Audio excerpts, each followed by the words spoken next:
Hello guys, this is Papa Greg at nagbabalik alindog na kami 2024 kasi puro lamon na lang kami, hindi na kami kasya sa door.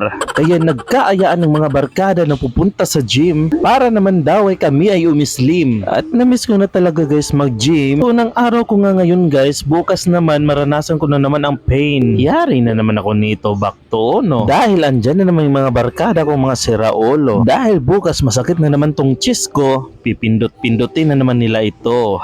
Aray. At ayun na nga guys, tapos na kami magbuhat yan. Pa-flix-flix na lang yan. Maya-maya si Papa Greg magti-tiktok na yan.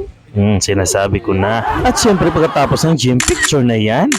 A few moments later, walang niya yung barkada ko. Sabi niya nagugutom daw siya. Naaamoy daw niya yung sisig sa may tabing kalsada. We, yung sisig ba? O yung tindera? At ayun, bumili na nga siya. Kaya napalapit na rin ako. Sabi ko nga, oo nga, ang sarap. Ang sarap ng tindera. Huy, parang sira to. Patay na naman tayo ni Mrs. nito. At sa totoo nga lang guys, mukha namang masarap ang sisig nila. Sa amoy pa lang, alam mo nang masarap na. Sino yung tindera? Uy, hindi yung sisig niya. Kala ko siya. Sabat ka ng sabat yan, papatulpo kita. Ay, sorry na, manahimik na. Yan! At si ate nga bumili sa kanila ng lumpia. At ang sabi ni ate, bakit daw yung lumpia lasang lumpia? Ha? Ang gulo ni ate, magulo na nga yung mundo, dumagdag pa to. At ayun na nga guys, malapit na maluto ang order ng kaibigan ko. Yung ginim namin kanina, useless na naman to. Yan yung sinasabing gym now, lamon later.